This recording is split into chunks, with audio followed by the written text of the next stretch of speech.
Hmm.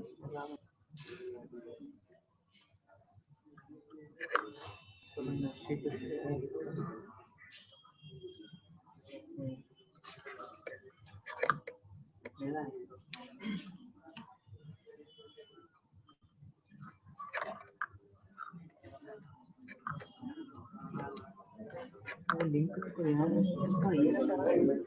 So close is a function that tells that whether the file is closed or not. It gives you a true or false boolean value, right? Let's run this.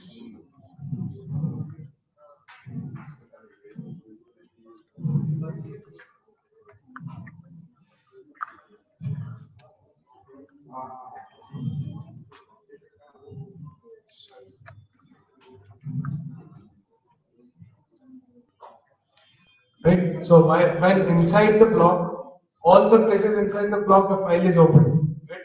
As soon as you are getting out of the block, the file is closed automatically. So if you write C programs, you have to manually go and call the dot close function on the file. Then only the file will close. So Python encourages you to write your code in such a way that the resources are automatically managed. So if you don't close a file, it's a problem with other programs that is running on your system. So often you get an error that unable to delete the file has been used by some other process. Right? You can't clear your recycle bin or something. So that happens when programs haven't closed the connection to the files. So in files or any resources that you come across while programming, always remember to free your resource. Because there are other things that might be using it. Okay? Any doubt on the width keyword? Anything you want to know more? Any doubts, queries? Right? Same thing. We know how do we read the file? It's the opposite of this, right? What would be the code for this? Width. Can anyone guess what that open thing will be?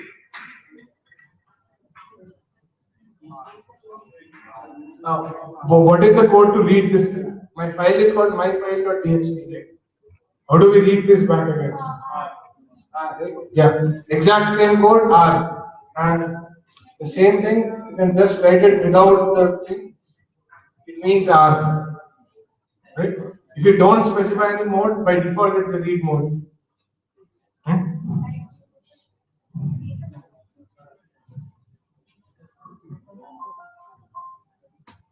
That's mostly on files, right?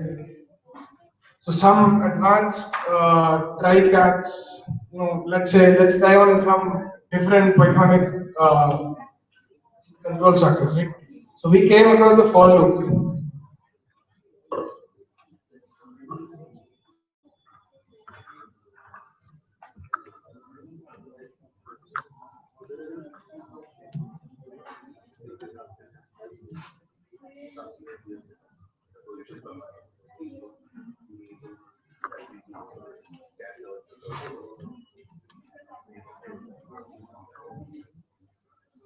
Yeah. So what is the output of this code?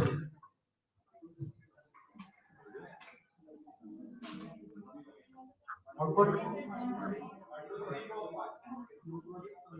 1, 2, 3, 4, right? Yeah.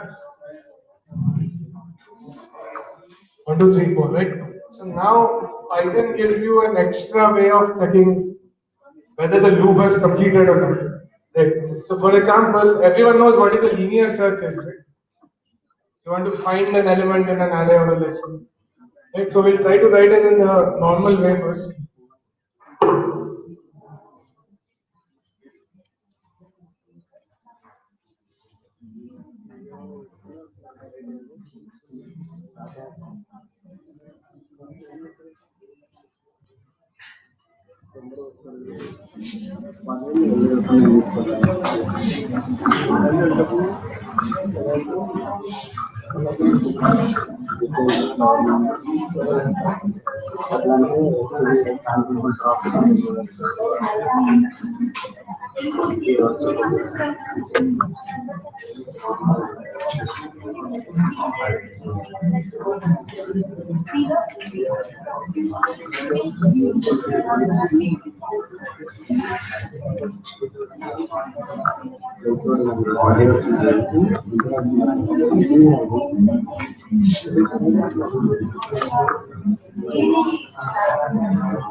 Right, you know this code, right?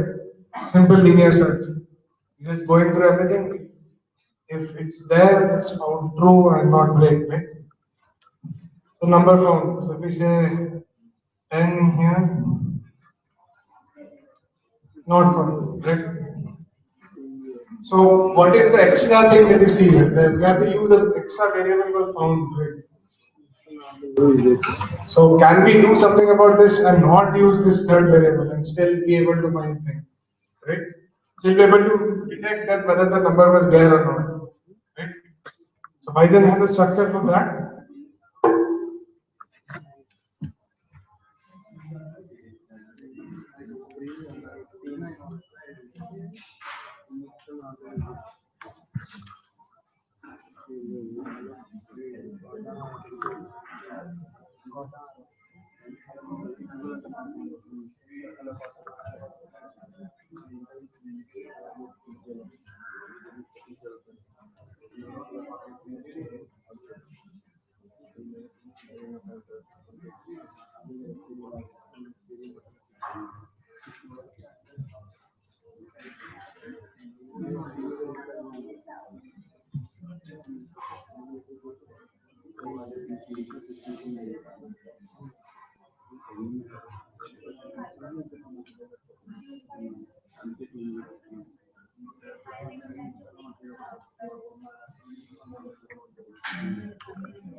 Right? So for else, right? So in Python, you can attach an else to probably a lot of places. So how this works is, if your number is there,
right? So you can check the other thing. So instead of setting the flag there, so you can say that this. So how this works is, if your loop hits a break, which means that it's not a normal exit from the loop, right? So the loop has exited before it should have exited, right? Then it won't go into that else. And if the loop ran completely, right, without doing anything, normal execution, then it would go into the else, right? Which means that you can check some things with the loop itself. You can say that if this is 10, so you can directly say no, not no. right? Not wrong. So what you can do is the logic for the thing that you want to write when the number is not there, you can directly write in else, right? So this will only run if the thing is not there, else just write the normal code after this, right? So similarly, this thing also works in while loops, while else is also there, right? So remember this normal execution, it won't go, it will go into else. If there's an abnormal execution, it won't go into the else, right?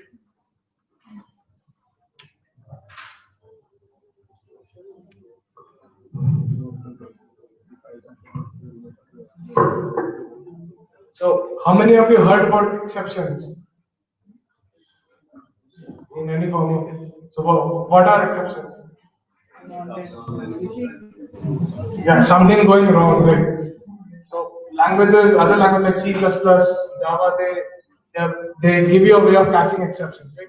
So actually define a way of exceptions and custom exceptions and everything, right? So in Python also has a way of exception. It has a try catch block.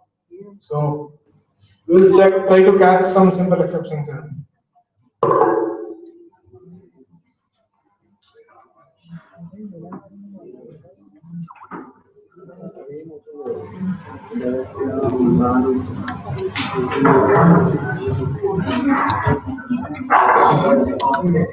Right. So this is a normal division. So we'll try to divide by 0.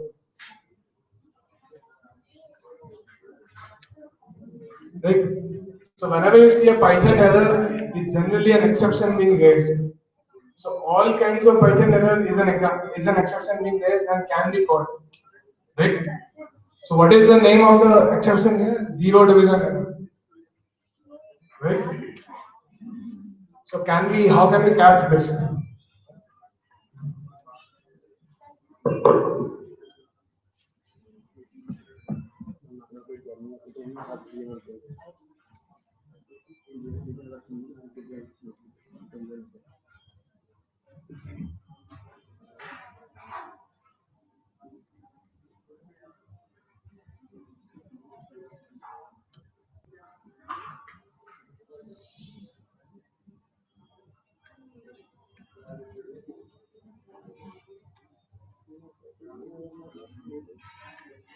Right.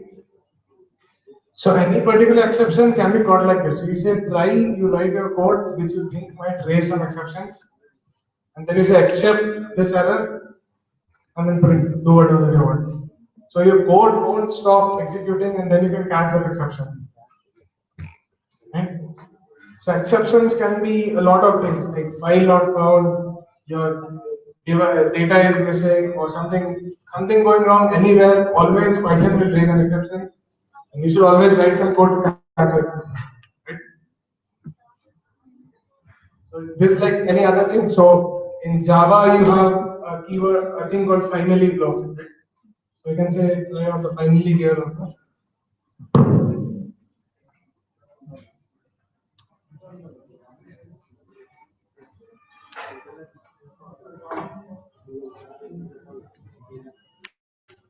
Right? So you can guess what finally does. Try except finally. What is finally?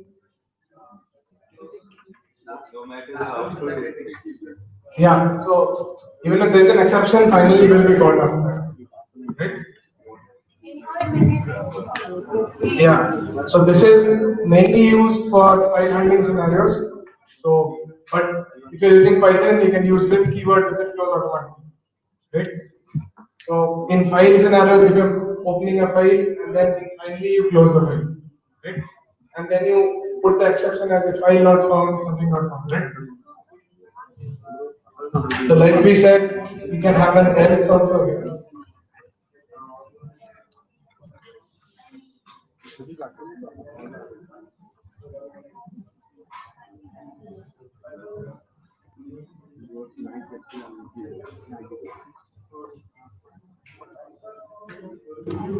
Right? So it didn't go into else. So when do you think it goes into else? It's the same way as for else, while else.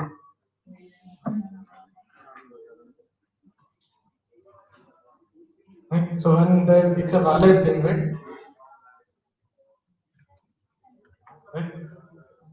So else, so Python has this full control statement. So in Python we can use try catch statements for control flow also, not just if else loops. So you can have your for else, you can have while else, you can have try except and the else, right? So same way that if everything went fine, it will go into else. If there was an exception, it won't go into else, right?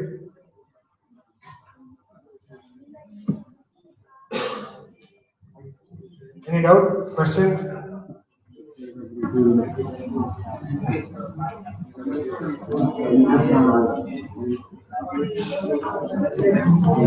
Anything you want to know more about?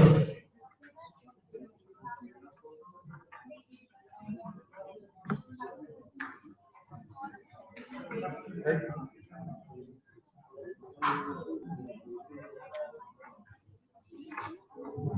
Yeah, so coming to Python modules, right? So any code that you write, so this code, this is one chunk of code, right? So we call a piece of code or a file or a module, anything in any logical unit, computation unit as a module in Python, right? So this file is a Python module, right? So this can be used somewhere else also. Why are we calling it module? Because modules are usable by other programs. You can use them in your own code, right? So we'll try to do something with the module.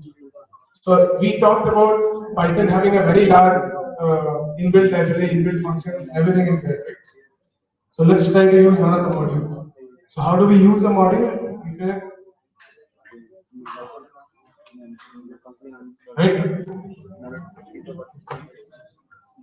So import is the Python keyword for importing a module.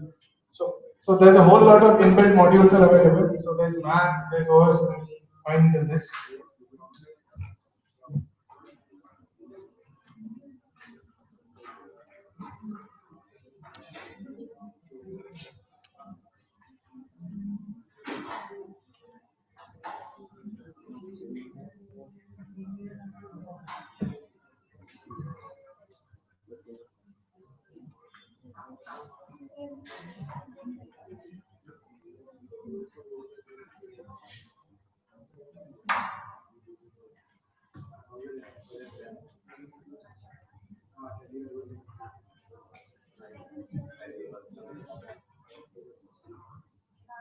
Right, so you can see that there's a whole lot of Python modules. Everything is available here. So you can see Python related to your web, your normal OS. Since there's a MacBook, so you can see the Mac OS modules. So there's everything there. There's HTTP, HTML, emails, operations. So all possible modules relating to your normal requirement, everything is here. Right? So the math module that we're going to use, right?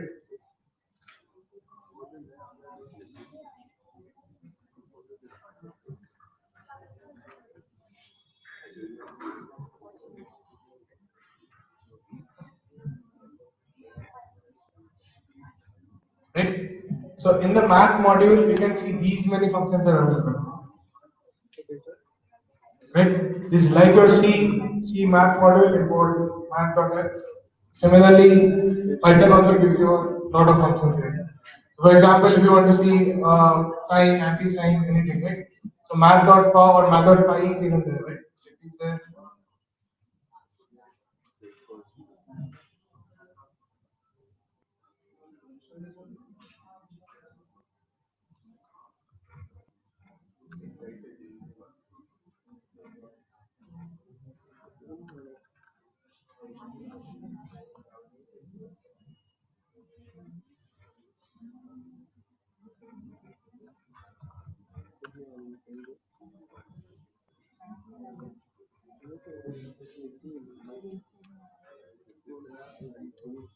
right? So this I'm doing the sign of pi, right? Sign of pi by 2, right? So this is a mathematical model that is available. So you can play around with a lot of modules. So one other thing is OS. So OS is the module that is specifically there for the current operating system that you're running on. So there's Mac right now. So in your OS, the OS will give you the specific functions available for Linux, Windows, whatever it is. Right? For example, if we say what is my current working directory, you want to know that in Mac, right? Or in whatever OS that you're on, right?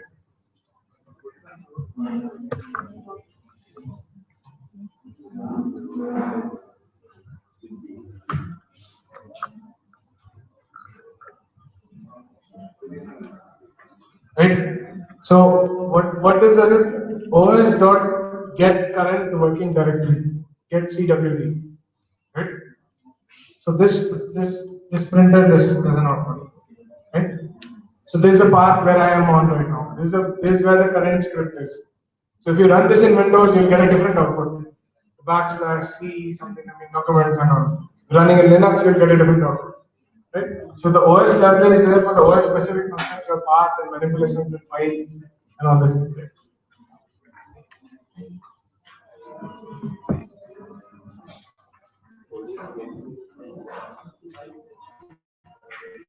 Right? So how about we try creating our own modules? So if we can import them into it, right? So we'll create a very simple module like which what do I say? Which takes a file and then prints the it takes a file as an input and prints all the contents of it. And we want this as a module which can be imported by other programs, right? So we'll first create a new file.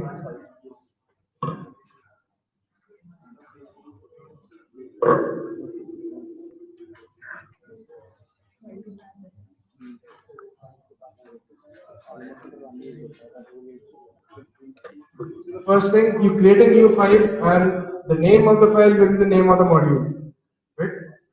So in the file, we can write whatever that we want and that will be available to other programs. Right?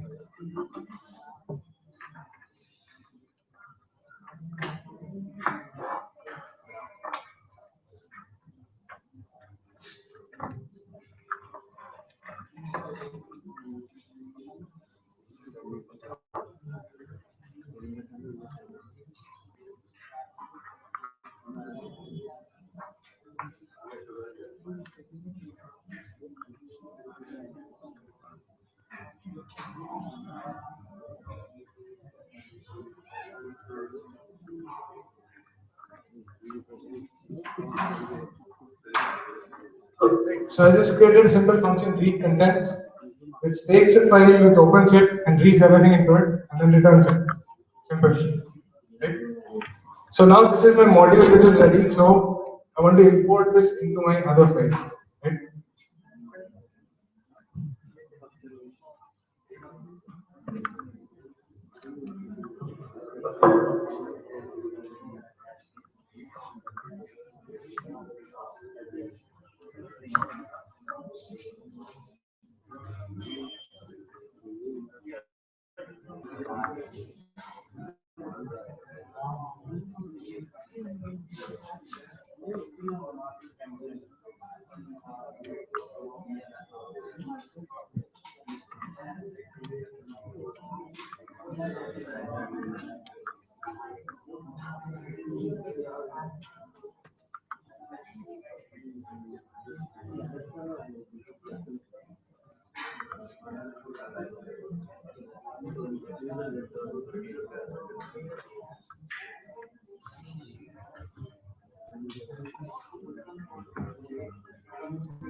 Right? So what happened is I put my code here, so I just imported the other file. Right? So that file is now available in this file. So it is available as a separate variable with the functions as one of the attributes. Right? So I'll import that file and I'm just reading its contents. I'm using that thing to read its contents, right? So what you can use this for is to export some of your common code into one separate file. Always import this into this file, and then you're avoiding to write too many repeated code here, right? So always put your common code in one file and then import it. Right? So if we want to import the function directly, we know what function is inside that module, but we want to import it directly. We don't want the module name to be there. This printer.py is very big, right?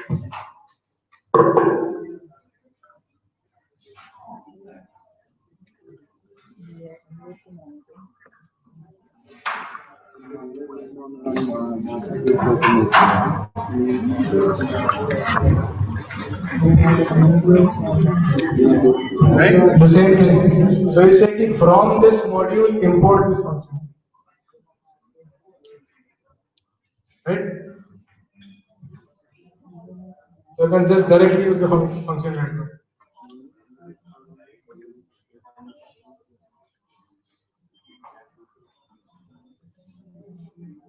Right? And read content is too big to write, so I want to put some smaller name to this.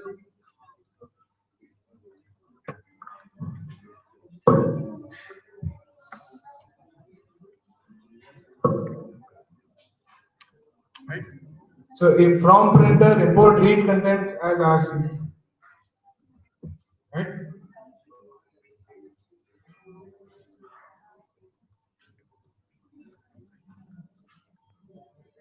Any doubt on this?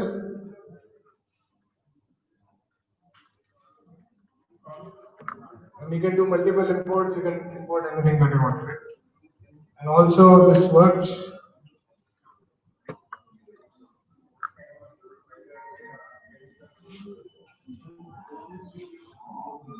Right. This also works. You can do multiple imports in a single line. Right? This is valid, and also this. From this import something else also, right? From printer import these two functions. Right?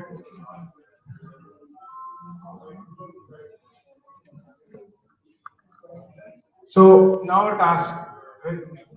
Can we write a simple calculator here? So where your addition, subtraction, multiple division will be modules, right? You should create 4 modules and one main function which will import these things and then can display the results.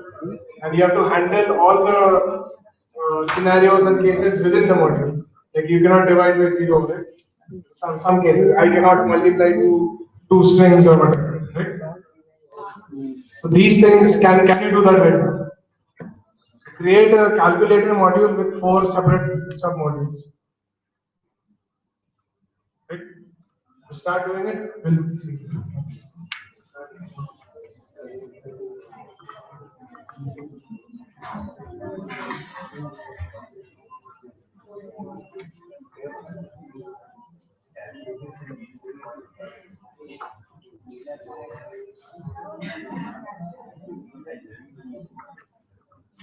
Right? Any doubts, any questions, please ask.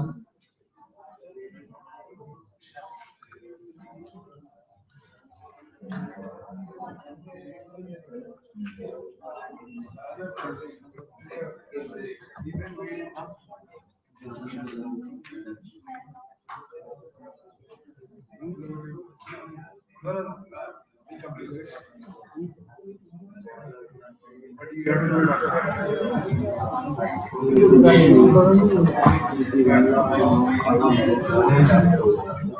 okay, this is the last thing I'm going to do. Then we will do this. We'll see what works.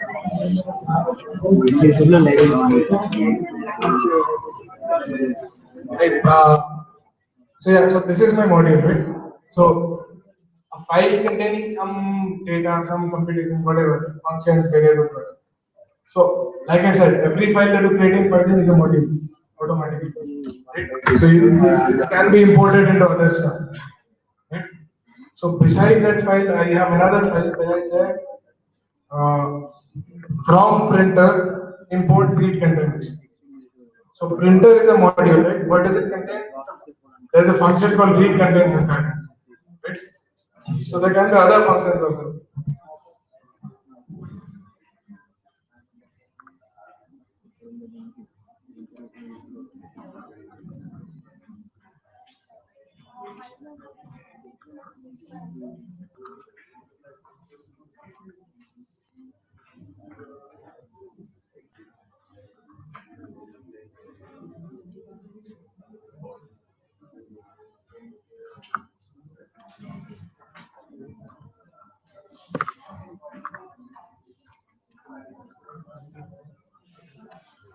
Right? So what I said is from printer import read contents as RC and say hello. So go into printer, take the function called read contents, make that available as a variable called RC, and also import say hello from read contents from printer. Right? So printer has two functions. Right? So import read contents as RC and say hello. Right? So I'm just reading the contents of my file, printing the content, and then say hello. So Python tries to be as close to English as possible. So that's why import from as well as.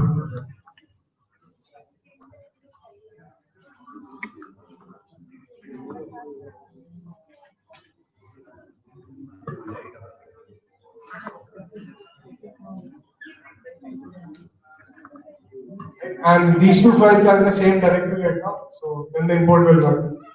Separate directories will come up, will cover later. How do you put your things in a separate directory?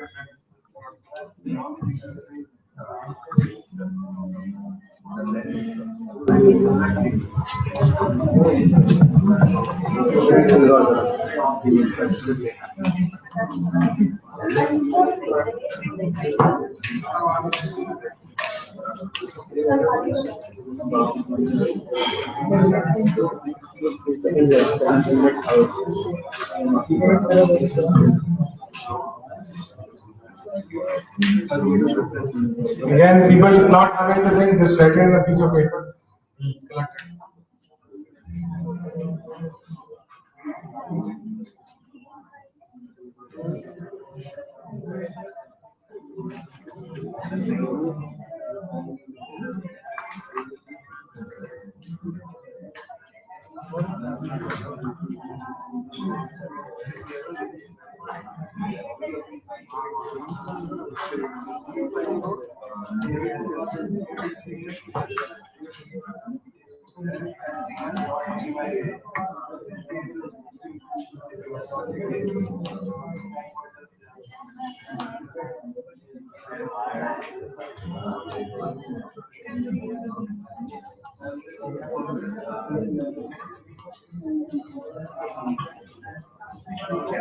Any doubts, queries, please ask.